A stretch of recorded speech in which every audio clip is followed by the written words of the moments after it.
'cause you make me, 'cause you.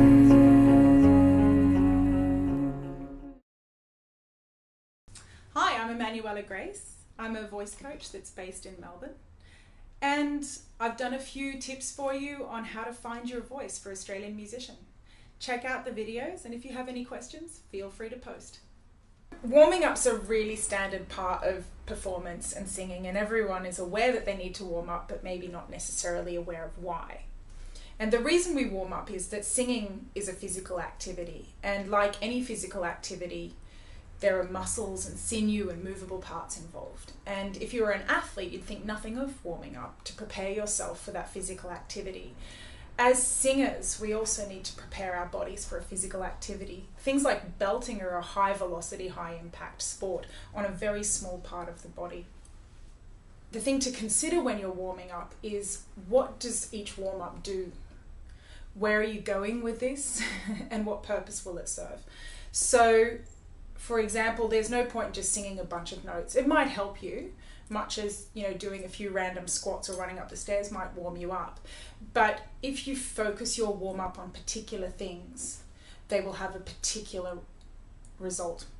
So I encourage my clients to divide the singing process into two categories. One is the workout or the gym, where you hone your performance skills, you hone, your strength and your capability and your flexibility. And then there's the bit where you forget all of that and you go on stage, or you go to a performance and you let go and you trust that you've done the work to strengthen your instrument, strengthen your body, hone your skills, and it will be there when you need it.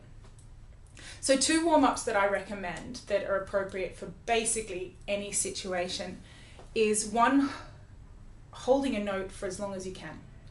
And in both of these warm-ups, I'd encourage my clients to hold the note as stable as possible and get a really clean, clear sound, and focus as much on the positioning of their body and their tongue and their larynx as they are on the sound. Get the setup right, get things in a place that sounds healthy. And then just hold that note. Hold it for as long as you can that the sound is stable and even. And focus on trying to get that connection between air and vocalizing synchronized in a way that every time you come to make a sound, it will be as clear and as stable as you want it to be. The second warm-up I encourage them to do is starting out with making the sound that's delicious. It's also a similar place where your tongue would end up with the lips open. If you said sing or song, you're getting the back of the tongue up and forward towards the back or middle molars, so the dorsum of the tongue's up towards the molars. And the thing is, the bottom of the tongue is attached to the top of the larynx.